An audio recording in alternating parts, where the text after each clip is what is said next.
पुस्तक दिलं होतंच गेल्या आठवड्यात मला, हम्म. जी.व्ही. जोशींचं चिमणचारा.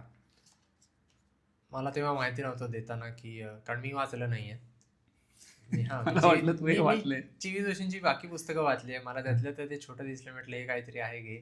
मला माहिती नव्हतं बालसाहित्य आहे. हा, मग मी विचार करतो हे पुस्तक म्हणजे छोटं आहे, ठीक आहे, म्हटलं काहीतरी असेल.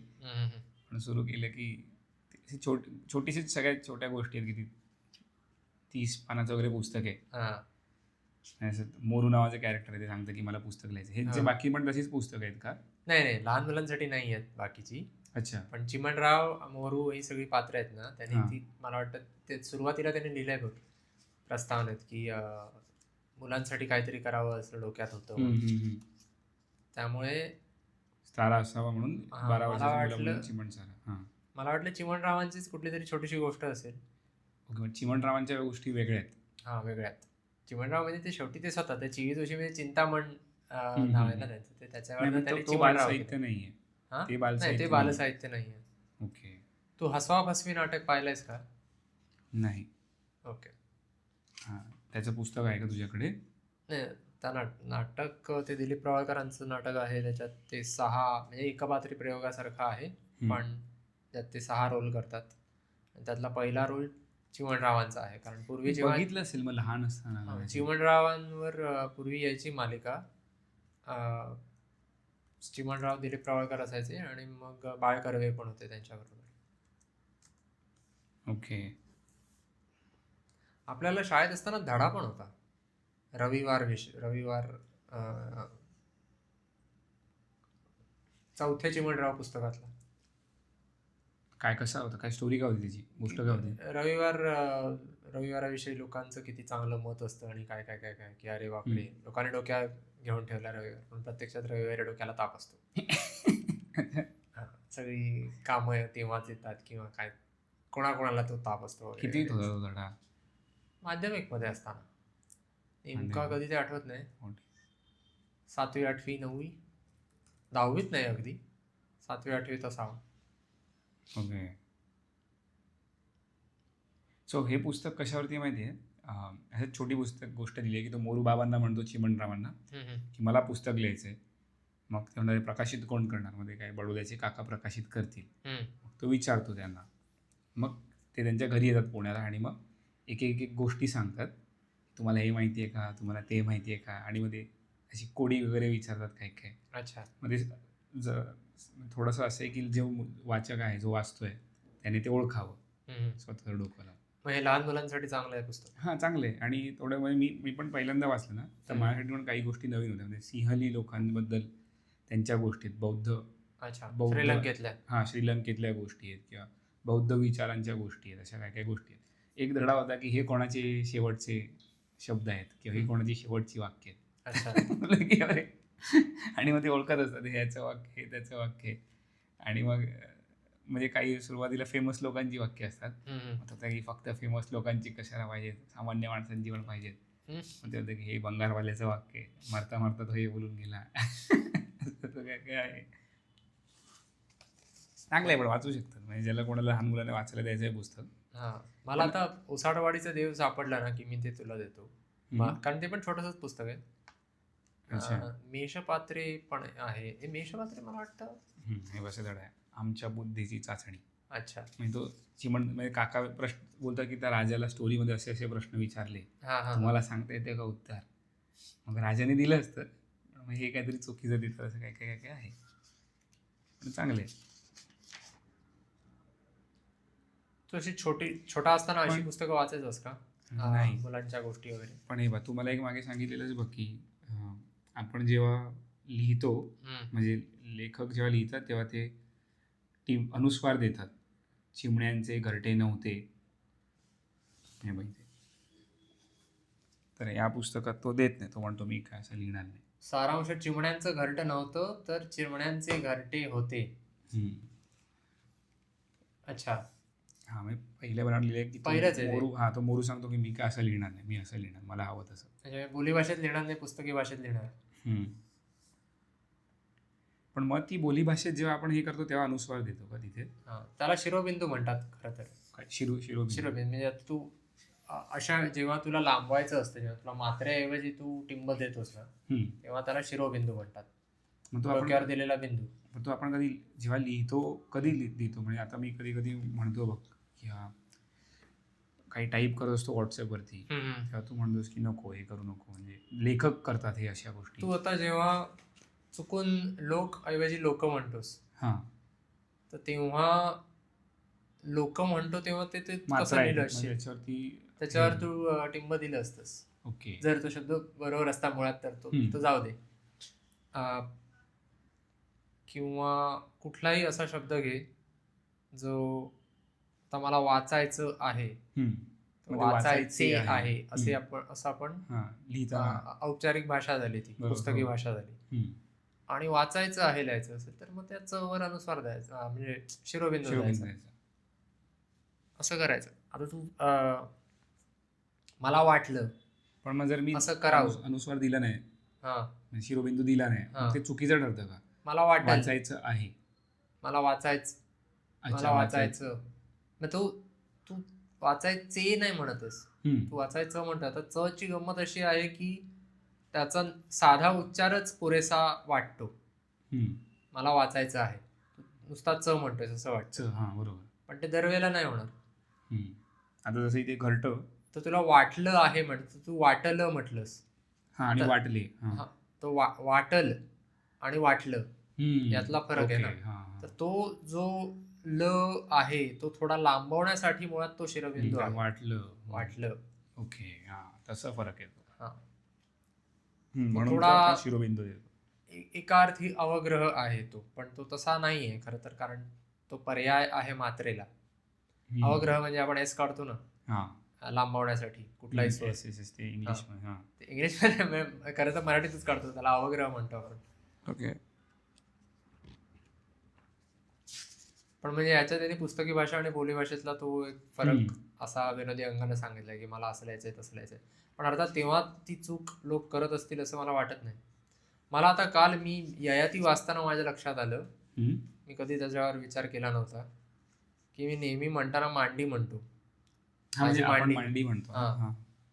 आणि कालच मी तुला मेसेज केला, म्हटलं मांड आहे शब्द, ती मांड आणि तिचं सामान्य रूप मांडी. निदान विसा खांडेकर म्हणतात त्यानुसार. मग जे थंड आणि थंडी ते वेगळे आहे ना. पण ते एखादी गोष्ट थंड असते, एखादी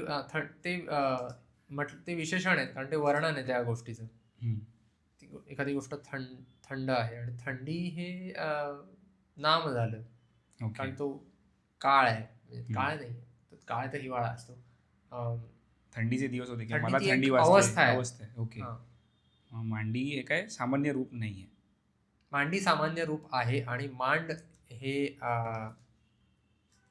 नाव आहे.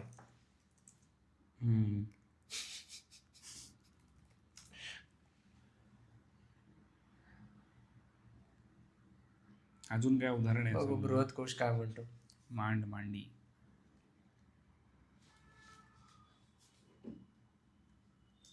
कदाचित ते आता रुळलं असेल मांडी म्हणून, तर मला माहित नाही, पण बघूया. मांड, पण मग मांड म्हणजे लोक आता मांडणे या अर्थाने म्हणतात. मांड ते शब्द कुठे वापरतायत?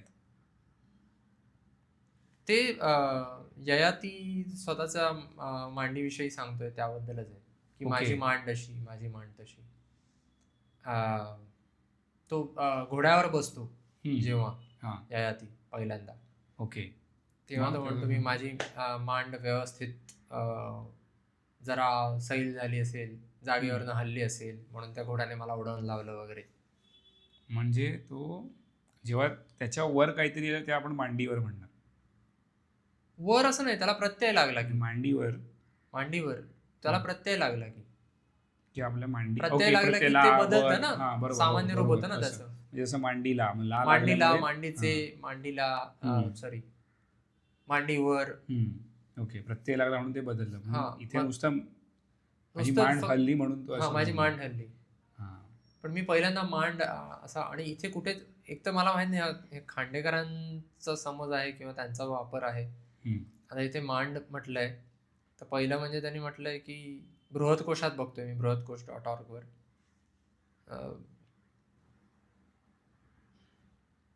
याने सर्व मांडी सुजून माडीचे हाड कुचते, मांडीस होणारा रोग. मांड म्हणजे मांडीस होणारा रोग म्हटलंय याच्यात. रचणे, मांड अ थाय डिसीज.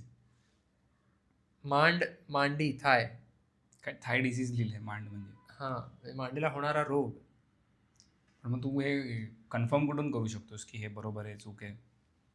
कळलं नाही. आता मोल्सवर्थ शब्दकोश, आता प्रत्येक शब्दकोशाचा संदर्भ दिलेला आहे. तर वझे शब्दकोश म्हणतोय की मांड म्हणजे मांडीला झालेला एक रोग. पण खांडेकर आणि विसा खांडेकर म्हणतात की ते हा, त्याचा म्हणजे अर्थ ती मांडीच म्हणजे आपण जो मांडणी म्हणतोय.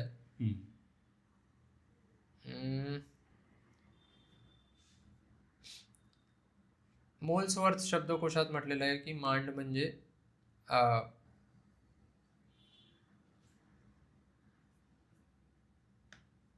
दोन्ही म्हटलंय. मांड म्हणजे आजार सुद्धा म्हटलंय आणि मांड म्हणजे मांडी सुद्धा म्हटलंय. ओके.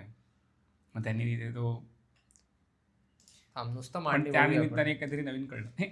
हा, एकतर तो समानार्थी शब्द की मांड म्हटलेलंही चालतं आणि मांडी म्हटलेलंही चालतं, असं असेल तर भाग वेगळा. पण काय सांगता येत नाही. मग आतापर्यंत वाचलंच एवढं पुस्तक ययाती, कसं वाटतंय? म्हणजे बोरिंग आहे की वाटतंय बोरिंग वाचावं असं पुढे? नाहीये. म्हणजे काय होतं की थोडं ते अवघडल्यागत पण नाही म्हणणार मी. थोडं जरा ते कृत्रिम अशासाठी वाटतं कारण ती भाषा पुस्तकी आहे आणि तेव्हाची लिहायची पद्धत, शैली तशी होती पुस्तकी भाषेत. जसं आता तिकडे तो मोरू करतोय की मी शिरोबिंदू देणार नाही, बोली भाषेत मी लिहिणार नाही, मी पुस्तकी भाषेतच लिहिणार. ते तसं ओके. इकडे मांडी द थाय, मांडी हाच शब्द सगळीकडे म्हटलाय. माहित नाही मग यांना असं का, खांडेकरांनी मांड का म्हटलंय मला कल्पना नाही, पण सगळीकडे मांडी हाच शब्द आहे.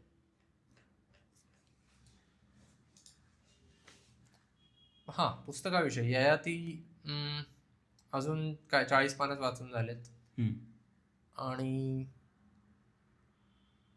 त्याच्या मनातल्या बऱ्याच गोष्टी तो अजून तरी, म्हणजे मला माहित नाही पुढे काय काय आहे,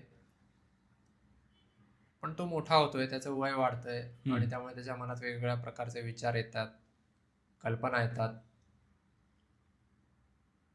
त्याच्यात बदल कसा घडत जातो. आधी कसा तो सौम्य मृदू. हा, म्हणजे त्याची सुरुवात मी वाचली होती की तो लहानपणी त्याचंच वर्णन आहे ना ते. तो लहान असताना फुलं काय काय आवडतात, होतं, हरणांबरोबर खेळतो, असं सगळं आहे. आणि नंतर मग तो मृगया शिकार करायला लागतो आणि त्याच म्हणजे त्याच नाही पण वेगळ्या हरणांना मारतो, त्यांचं कातडं कमावल्यावर ते मिरवतो लोकांमध्ये आणि वाह मिळवतो, प्रशंसा त्याची त्यावर. त्याच्यात बदल कसा झालाय ते त्याच्या सुरुवातीपासून. आणि काही काही वर्णनं फार मस्त आहेत. म्हणजे तो अश्वमेध करायला भटकतोय सध्या, आता मी वाचतोय त्यात. तर वणवा पेटलेला पाहिल्यावर त्याच्या मनात कुठल्या बरं वणवा पेटल्यावर त्याच्या मनात बापरे एवढी मोठी आग वगैरे असं काहीतरी वाटायला हवं ना आपल्याला. मनात आले माझी कोणीतरी प्रेयसी असायला हवी होती, तिच्या किंकाळ्या ऐकून मी या अग्निज्वाळ्यात शिरलो असतो आणि तिला सुखरूप बाहेर काढली असती. हे सॅडिस्ट काहीतरी असं. तिच्यावरले माझे उत्कट प्रेम पाहून साऱ्या देवांनी माझ्यावर पुष्पवृष्टी केली असती. पण ती जरा सायको दाखवलंय काय? असं म्हणणार, असे विचार येऊ शकतात. पण त्यावेळेला कसं होतं की म्हणजे एक मी समजू शकतो की शत्रूने तिला पकडलंय, काय म्हणतात पोलीस धरलंय आणि तू तिला जाऊन सोडवतेस वगैरे, हे एक आहे. आगीत पडली म्हणजे अति झालं ना. नाही, कारण त्याला वणव्यावरनं सती आठवते. ओके. आणि म्हणून मग तो स्वतःविषयी तसा विचार करतो. अच्छा, बरं. की अशाच एका यज्ञकुंडात पार्वतीने पतीच्या प्रेमासाठी उडी घातली, ती सती झाली. तो वणवा पाहताना प्रीतीची ही अमर कथा मला आठवली, मनात आले माझी कोणीतरी प्रेयसी असायला, असा तो त्याला. पण ते हे मला मान्य आहे की एखादा प्रसंग घडत असताना आपल्या मनात भलतेच विचार येऊ शकतात किंवा भलत्याच कल्पना येऊ शकतात. सहसा त्या कल्पना आल्यावर किंवा असे विचार आल्यानंतर आपण स्वतःला म्हणतो की अरे काय विचार करतो गवस, काय चाललंय तुझं. म्हणजे असंबद्ध काहीतरी विचार येऊ शकतो ना. यात आणि त्या असंबद्ध विचारांना खुलं मोकळं रान दिलेलं आहे. निदान व्यक्त तरी केले की माझ्या मनात हे विचार आले त्यावेळी, असं म्हणून त्या ययातीच्या मनातलं काय काय आहे ते दाखवलंय. ओके. आणि मग ही पूर्ण गोष्ट कशी ययातीच्या दृष्टीने हो वाटतं तो म्हणजे तो स्वतःची गोष्ट सांगतोय ना. आता मला माहित नाही पुढचे कुठल्या अशा प्रकरणात वेगळं होत असेल तर, कारण दुसरा भागही आहे त्याचा. तेव्हा जर दुसऱ्या कोणाचा POV असेल तर माहित नाही, पण ययाती नाव आहे पुस्तकाचं तर मग त्याच असणार. ओके. पण आणि मग त्याला लहानपणापासून तुझ्या मुलीबरोबर खेळला होता, आता ती तरुण झाली आहे तर तिचं आकर्षण त्याला वाटतंय. ती दासी आहे, आता हा राजकुमार आहे. हलका आहे, ब्लर मध्ये पण आहे वाटतं हलका की नाही.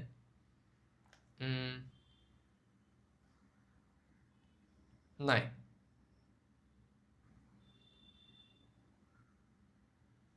वाटत.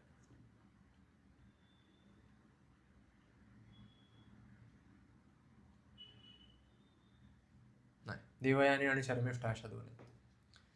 तर ते यायचे वेळ आहे अजून त्या सगळ्या गोष्टींना. 40 पानं वाचून झालीत आणि मला वाटतं किती 400 पानं आहेत. 400 पानं आहेत. किती 400 म्हणून 10% झालंय माझं वाचन. या आठवड्यात तेवढा वेळ नाही मिळाला मला, पण वाचन थोडं थोडं का होईना चालू ठेवायचं म्हणून. व्हाईट नाईट्स मी जरा पुन्हा नजर फिरवली त्यात समजून घ्यायला काही गोष्टी.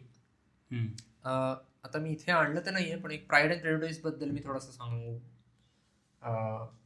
परवा मी एक त्याबद्दलचा व्हिडिओ पाहिला ज्यात जेन ऑस्टिनच्या घरी बसून ते प्रोफेसर सांगत होते की प्राईड अँड प्रेजुडिस मध्ये गंमत कशी आहे. की तुला प्राईड अँड प्रेजुडिसची गोष्ट माहिती आहे? नाही, तुम्हाला सांगितलेली वाटतं गेल्या वेळी. काय तू कधी ब्राईड अँड प्रेजुडिस नावाचा घाणेरडा एक सिनेमा पाहिलास? नाही. कोणाचा आहे तो?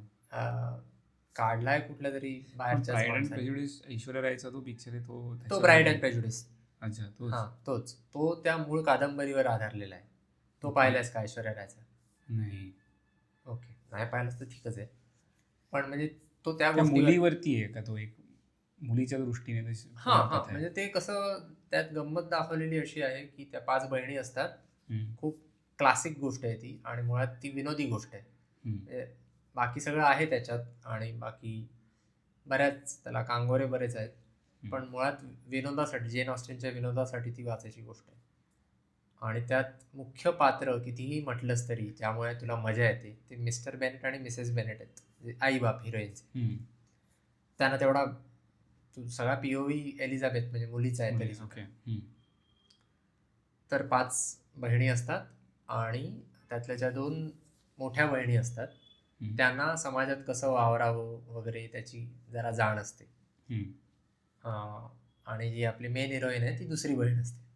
जी पहिली बहीण आहे ती एकदम सुंदर असते, सगळ्यात सुंदर वगैरे, आणि तिचं नाव पण जेन असतं. ओके. आणि जे लेखिकेचं नाव आहे. तर असं सगळं आहे त्यात. पण आणि एलिझाबेथ, आणि ती अत्यंत अगदी चांगली, खूपच चांगली, प्रत्येकात चांगलंच बघणारी, कधी दुसऱ्याचं वाईट नाही. कोणी एखादा माणूस असा कसा वाईट करू शकेल, शक्यच नाही असं वगैरे, दरवेळेला बेनिफिट ऑफ डाऊट प्रत्येक माणसाला देणारी. आणि एलिझाबेथ तशी नाही. एलिझाबेथ लोकांच्या मूर्खपणावर, त्यांच्यातल्या दंभावर, त्यांच्या दांभिकपणावर वगैरे हसणारी अशी दाखवली. कॉन्ट्राडिक्शन्स, लोकांमधले कॉन्ट्राडिक्शन्स असतात तेव्हा मला मजा येते असं. आणि जो हिरो आहे तो अति श्रीमंत, डार्सी म्हणून, आणि तो असा एकदम स्नॉबिश, म्हणजे असा वाटतो लोकांना, अभिमान किंवा अहंकारी वगैरे असतो अगदी. तर त्यात तो हिरो आणि ही हिरोईन, आणि त्यांच्यामधलं सुरुवातीला एकमेकांविषयीचे गैरसमज आणि मग नंतर ते एकमेकांच्या प्रेमात पडतात वगैरे वगैरे. तर त्यात तो म्हणतो की गावात काय, गावात जास्त लोक नसतात, तर मग कसं काय लोकांना एवढं भेटणार कसं आणि कळणार, आपल्या डोक्यात येणार कसं गोष्टी. ती म्हणते की एक एक माणूस इतका बदलत असतो की त्या व्हेरिएशनमधनंच मजा येते. कित्येक वर्ष निघून जातात आणि तरी सुद्धा माणसं बदलत राहतात. त्यामुळे 30 माणसं असली तरी ती माणसं तीच राहत नाहीत, ती बदलत राहतात ती नवीन त्याची मजा राहणार. घ्यायला. बरोबर. हा. आणि तिचं असं असतं की मी या सगळ्यांवर हसते. जो लोक वेडेपणा करतात, आज एक म्हणतायत उद्या दुसरं म्हणतायत, बरोबर. त्यावर मी हसते. आणि तशी ती डार्सीवर पण हसत असते की डार्सीकडे येडा असतं, त्याला शाळा समजतं, हट, अशी ती असते. पण हे ती स्वतःला सांगत असते असं. प्रत्यक्षात ती त्याच्याकडे आकर्षित होत असते असं. आणि दुसरा एक दाखवलेला आहे विखम म्हणून, विखॅम. तो एकदमच चार्मिंग आणि सगळ्यांना आवडणारा, अति हँडसम, सगळ्यांशी व्यवस्थित बोलणारा वगैरे असा असतो. पण मग नंतर जेव्हा तो खरा कसा आहे, त्याची लायकी काय आहे वगैरे तिला कळतं, तेव्हा निरीक्षण करून तिच्या लक्षात येतं की हा कधीच बदलत नाही. कुठलीही परिस्थिती असो, काही असो, हा नेहमीच चार्मिंग आणि हसतच असतो. याला दुसरं काही इमोशनच नाही. हा नेहमीच चिल असतो.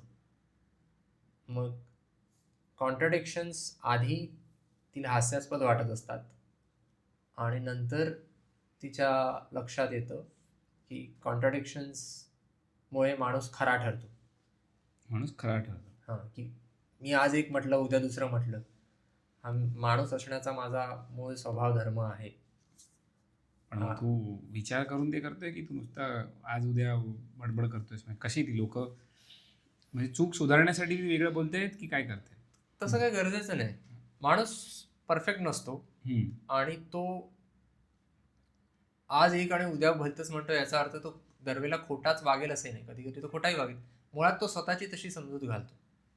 माणूस स्वतःशी खोटा वागत असू शकेल, पण तो आज एक म्हणतो. तिची आई शेजारच्या कुठल्या तरी बाईला नावं ठेवते आधी, ही काय वाईट, ती अतिशय स्वार्थी बाई आहे मिसेस लॉंग. तिला तिच्या 2 भाच्या आहेत, तिला त्यांची पडलेली आहे, ती का माझ्या मुलींचा विचार करेल वगैरे वगैरे. आणि नंतर मग जेव्हा तिच्या मुलीचं लग्न ठरतं, मिसेस बेनेटच्या, जैनचं लग्न ठरतं, तेव्हा मिसेस लॉंग येऊन कॉंग्रॅच्युलेशन्स वगैरे म्हणते की अरे कधी एकदा तुझ्या मुलीचं लग्न ठरतंय वगैरे, असं वगैरे झालं आहे तुम्हाला वगैरे काय. मग ती मिसेस लॉंगचं कौतुक करते की ती फार छान आहे बाई, तिच्या भाच्या अजिबात दिसायला चांगल्या नाही आहेत, त्यामुळे मला ती भरपूर आवडते. असं काहीतरी ती म्हणजे एखाद्याच्यात ती वेगळं, एखाद्याच्यात नाही, एकाच फटक्यात पण ती बऱ्याचदा अशा उलटसुलट गोष्टी म्हणते. पण त्या एकाच पात्रामध्ये अशा उलटसुलट गोष्टी चिकारत दिसतात. आणि आधी आपण त्यांच्यावर हसायचं आहे आणि हसायचंच आहे त्या विशिष्ट पात्रांवर, पण त्यामुळे तो माणूस होतो हे लक्षात येतं आपल्याला. आणि विखॅम खोटारडा असतो, त्यामुळे तो मुखवटा घालून फिरत असतो की बाबा मी सतत काम असतो, तो सतत तो असा चार्मिंग असतो तो, आणि सतत इम्प्रेसिव्हच वागणं असतं त्याचं असं. हे जे नाव आहे प्राईड अँड प्रेजुडिस, हां, काय? प्राईड म्हणजे अभिमान, प्राईड म्हणजे अहंकार आणि प्रेजुडिस म्हणजे गैरसमज. तर त्या दोघांनाही, म्हणजे एलिझाबेथ आणि डार्सी दोघांचाही स्वतःचा प्राईड, ज्यामुळे ते अभिमान, अहंकार त्यांचा, ज्यामुळे ते एकमेकांसमोर असे गुच्छात वावरतात. अहंकार म्हणजे इगो ना, प्राईड म्हणजे अभिमान होतो. अभिमान होतो, पण इथे त्या अर्थाने. अच्छा. हां, आणि दुसरा प्रेजुडिस म्हणजे एकमेकांविषयीचं त्यांची स्वतःविषयीच्या सुद्धा आणि एकमेकांविषयीच्या सुद्धा गैरसमजुती. ओके. तर त्या सगळ्याचं कॉम्बिनेशन मस्त आहे ते. आता प्राईड अँड प्रेजुडिस मी वाचलंय. खूप मोठं आहे का पुस्तक? ते पण खूप मोठं नाहीये, तसं छोटं आहे. म्हणजे मी जेव्हा पहिल्यांदा वाचायला घेतलं तेव्हा ती वाक्य अशी जडजड वाटली, 18व्या शतकातली भाषा असल्यामुळे. म्हटलं अरे बापरे. हां, शाळेत असताना मी पहिल्यांदा वाचलं होतं. तर दरवेळेला तुला ते पुस्तक नव्याने कळतं. अच्छा, असं होतं. कारण जेवढा परत परत वाचतो. बऱ्याचदा सुरुवातीला पहिल्या 4-5 वेळा वाचनात मला अर्धे शब्द, अर्धी वाक्य, हे फारच लांबलचक वेडवाकडं वाक्य आहे, मी सोडून दिलं आणि पळवत होता. हां, पळवत नव्हतो मी, हळूच वाचायचो. आता असं होतं की आता मला प्रत्येक वाक्य कळतं त्यातलं, नाही असं मला वाटतं. पण निदान एक अर्थ तरी त्याचा मला कळतो अभिप्रेत, आणि त्यावरनं मला ते लक्षात येतं. पण तरी सुद्धा त्यात काय गोष्टी लपलेल्या आहेत ते मला मी म्हटलं तसं की त्या जेन ऑस्टिनच्या घरी त्या प्रोफेसरने जे व्याख्यान दिलं त्यातून लक्षात आलं की कॉन्ट्राडिक्शन्सवर खूप भर आहे जेन ऑस्टिनचा.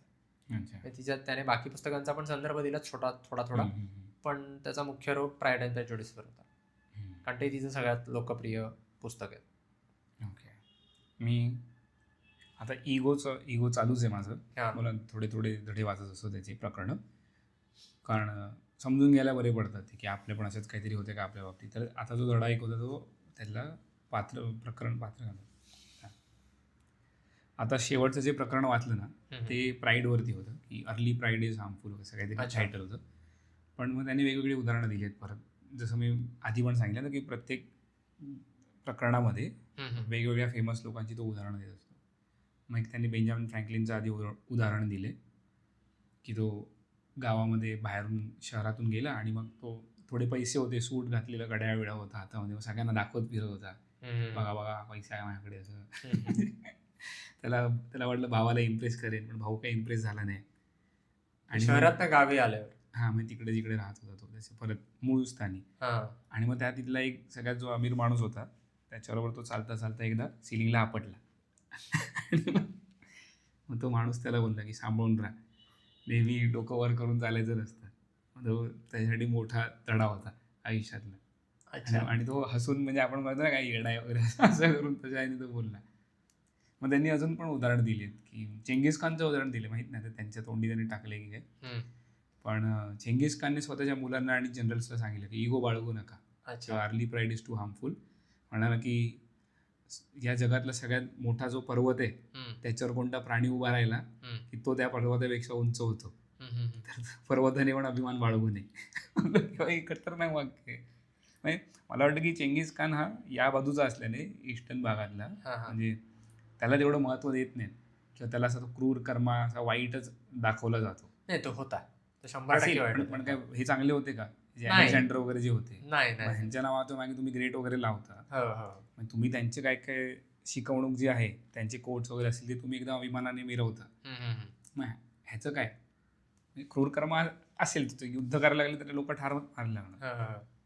पण जसं आता बघ ना, हिटलरला खूपच क्रूर दाखवतात, त्या मनाने कोण चर्चिलला दाखवत नाही. चर्चिलने पण तशीच लोक ठार मारली. तेच मी तुला सांगतो की ह्याच्या पण कितीतरी गोष्टी असतील ज्या आपल्याला माहीत नाही.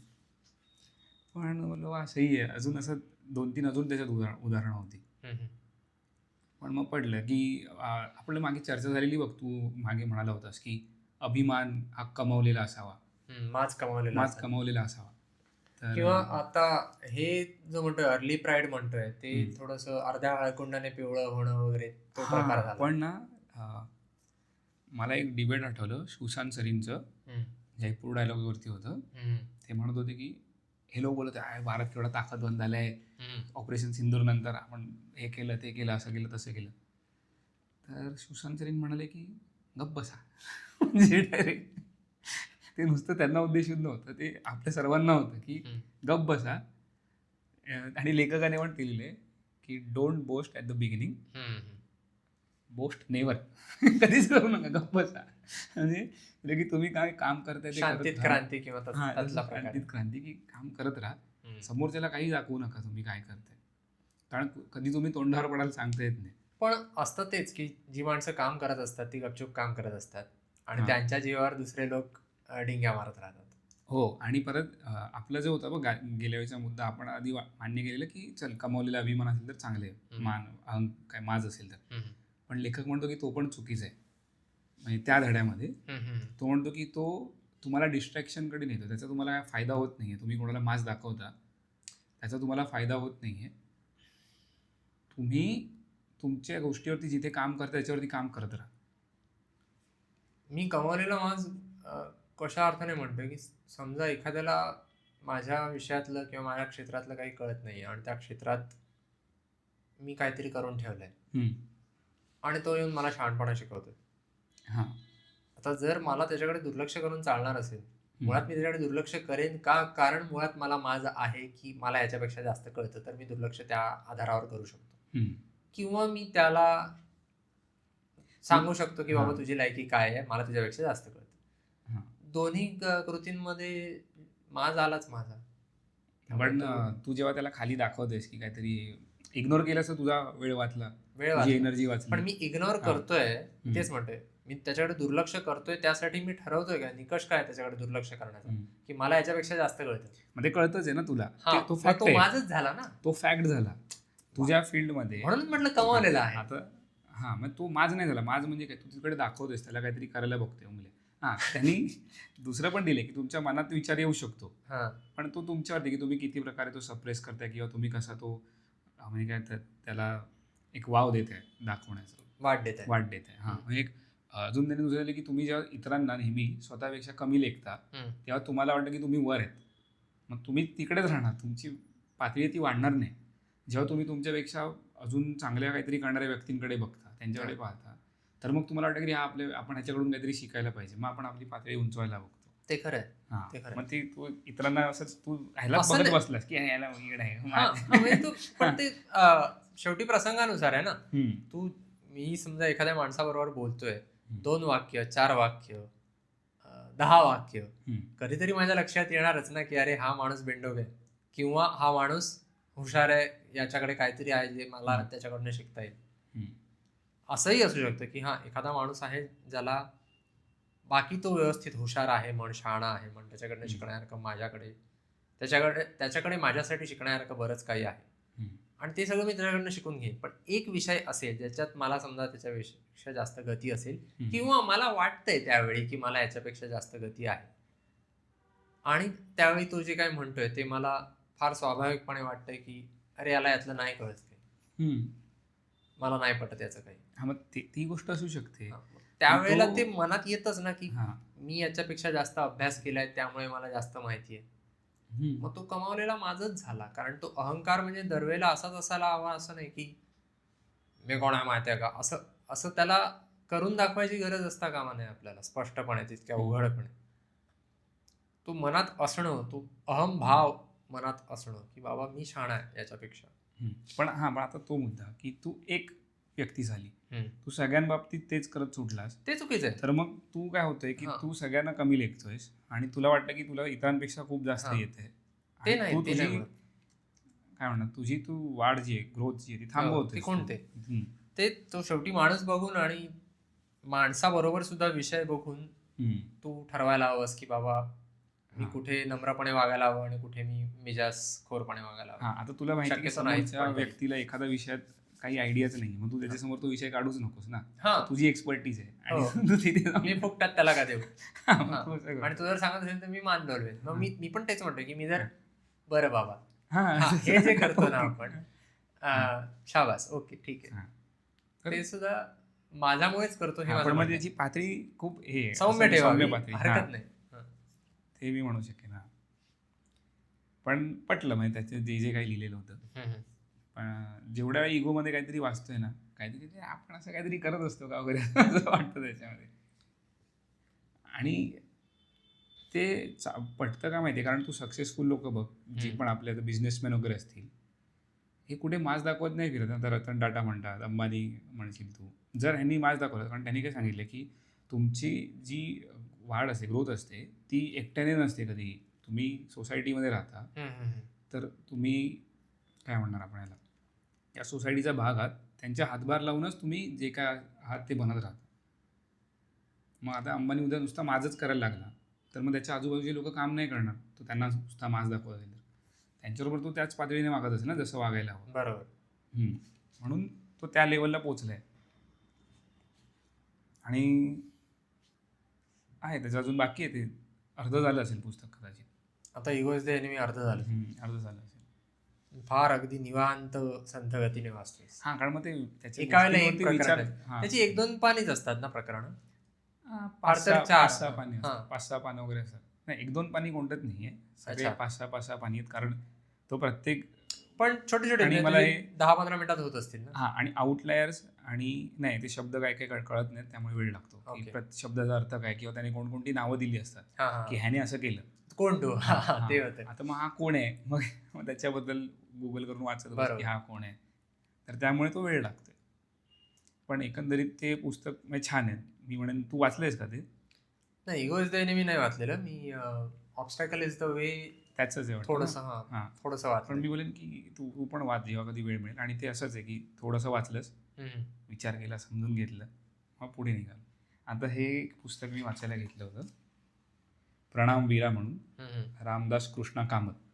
सो यांचं आता 26 जुलैला विजय दिवस साजरा झाला, त्याच दिवशी पुस्तकाचं प्रकाशन झालं. अच्छा. तो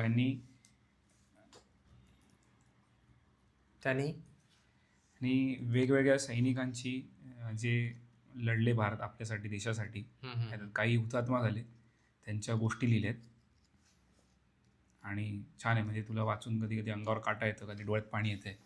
पण मी विचार केलेला, आधी आपण ठरवलं की एक पुस्तक घ्यायचं आणि फडशा पाडायचा, पण या ह्याच्या बाबतीत ते झालं नाही. कारण मला असं झालं की यार एक गोष्ट जर का मी वाचली आहे, त्या दिवसापुरती मला प्रेरणा मिळाली किंवा मला त्याला विचार करू दे त्याच्यावरती, की मग असं नको व्हायला ना की यार हां चल एक सैनिक झाला, आता नेक्स्ट असं नाही. कारण त्यांनी आपल्यासाठी जर प्राण दिलेत, काहीतरी केलंय, तर आपण तेवढं तरी करू शकतो. त्यावर ते असं आत झिरपायला हवं त्या माणसाविषयी सगळं. कारण आपण सलग 10 सैनिक वाचले तर त्यातली 10च्या 10 नाव आपल्या लक्षात राहतीलच नाही, मग ती गोष्टच लक्षात राहणार नाही आपल्याला. मग असं होईल की बस मी वाचून काढचा पाठ मागचा पाठ असं होतं. आणि ते शाळेमध्ये पण आपलं होतच तसं. ह्याच्यात एक कमांडो मधुसूदन सुर्वे म्हणून पहिलीच गोष्ट आहे त्यांची. त्यांना 11 गोळ्या लागल्या पायात, 7 गोळ्या पायांमध्ये लागल्या. म्हणजे हे पिक्चरमध्ये दाखवतात ना, गोळ्या मारतात, एक पण गोळी लागत नाही वगैरे, फालतूगिरी असते. कारण AK-47 वगैरे फायर केल्यावर त्या कदाचित पटकन निघत असतील, सेकंदाला कितीतरी गोळ्या निघतात. अच्छा. म्हणून एका पायात 7 गोळ्या लागल्या, त्यांनी स्वतःचा पाय स्वतःच कापला. अरे बापरे. कुकरीने. मला बोललो काय आहे, खतरनाक. आणि परत त्यांना पोटात पण गोळ्या लागल्या होत्या, तरी पण मग ते आहेत अजून, ते जिवंत आहेत. म्हणलो की कसली विल पॉवर असेल. आणि मुळात प्रसंगावधान की कारण माझा पाय सोडायला हवा नाही तर मी जाईल. कारण विष भिनेल नाही तसं शरीरात. म्हणून बोललो की असे काही काही गोष्टी आहेत. आणि मी मागे वाचलं ना की आपली बॉडी स्वतःला हील करत असते. त्याचंच पण जो विल पॉवर असेल, आपण स्वतःला हील करू शकतो. म्हणजे कारण आपण छोट्या छोट्या गोष्टी लागल्या तरी आपण रडत असतो काहीतरी. बोललो नख तुटलं माझं.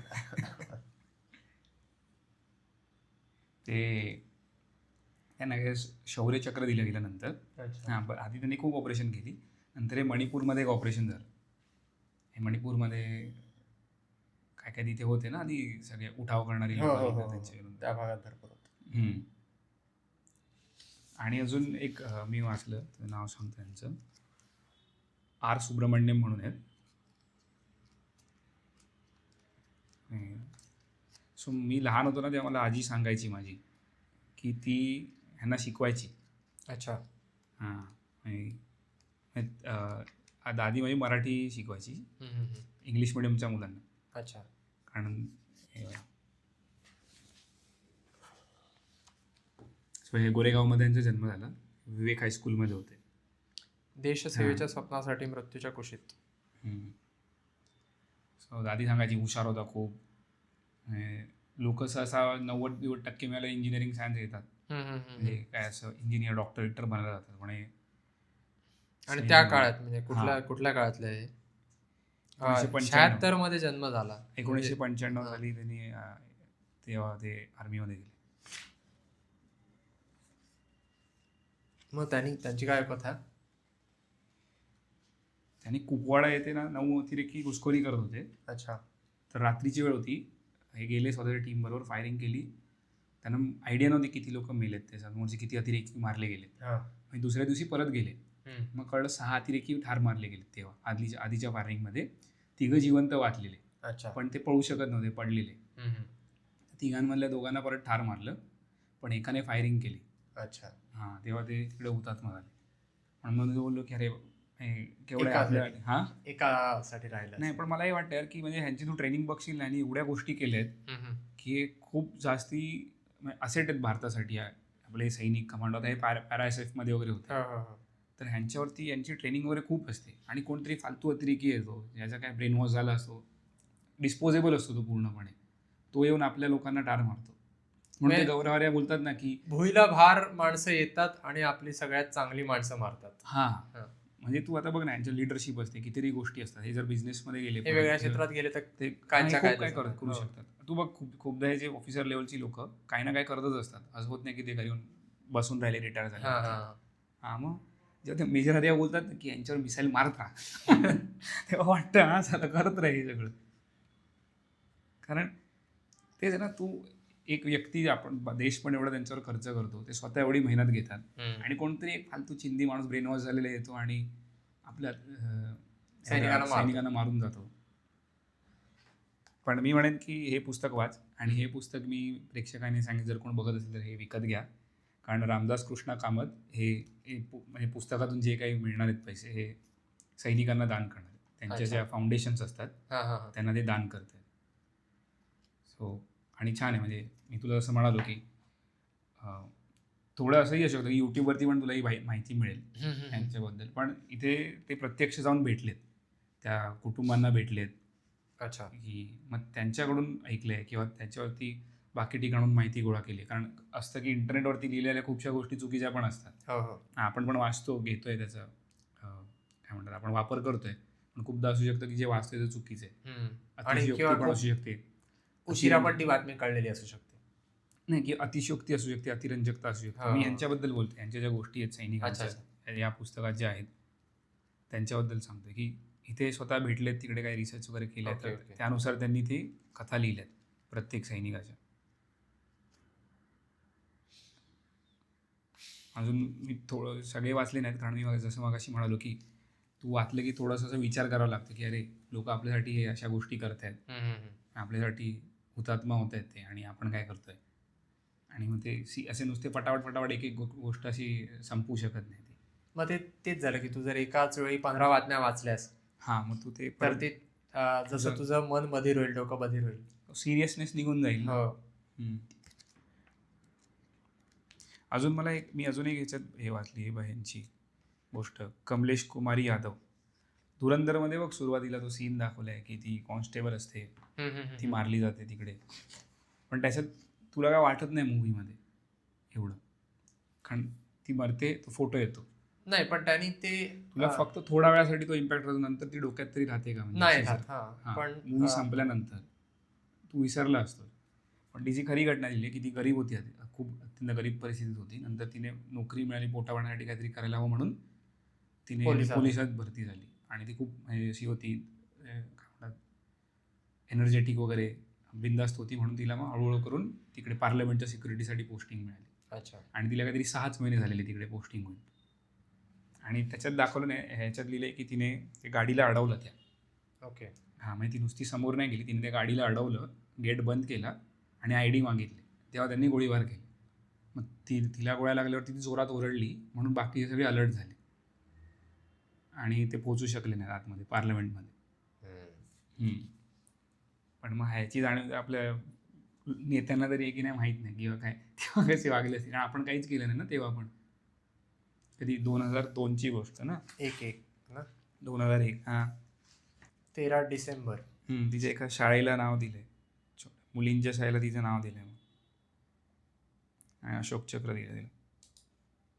तिची मुलं लहान होती काहीतरी, त्याच्यात लिहिलंय की तेव्हा फोन केला नवऱ्याला की थंडी खूप आहे, मुलांना स्वेटर घालून पाठव शाळेत. मग असं वाटलं थोडंसं असं हे व्हायला होतं की यार, मग तो माणूस, त्या माणसाविषयी आपल्याला जास्त ओळख झाल्यावर त्याच सुद्धा सिनेमात त्यांनी म्हणून ते गेलं ना की माझ्या नवऱ्याला नोकरी लागली वगैरे, तिला थोडं डायलॉग दिले. पण तू जेवढं त्या माणसाबद्दल जास्ती जाणतोस आणि मग तो मारला जातो ना, मग तुला वाईट वाटतं. अरे म्हणजे गेम ऑफ थ्रोन मध्ये कॅरेक्टर आहेत ते मिळाल्यावर तुला वाईट वाटतं, म्हणजे ठीक आहे कारण ती स्टोरी आहे, म्हणजे ती काल्पनिक खरी नाही. इथे आपल्याला एकदा सांगितलेलं असतं की हे खरोखर घडलंय, की मग आपल्याला आणखीन वाईट वाटतं. पण मग बोललो की सेम आहे, काय काय करतायत लोक, आपण पण थोडी जाणीव ठेवून तसं वागायला हवं. म्हणून तुला मगाशी मी विचारत होतो आपलं शूटिंग चालू होण्याआधी की आपण काय वागतोय का, जसं की ते देशावरच्या सीमेचे रक्षण करतात त्यांना वाटेल की काहीतरी लायकीत आहेत लोक. आपण प्रयत्न करू शकतो शक्य तितका, आज आहोत त्याच्यापेक्षा उद्या बरा होण्याचा. अजून काय करणार. ठीक आहे. तुला देईन नंतर हे वाचायला मी. चाल.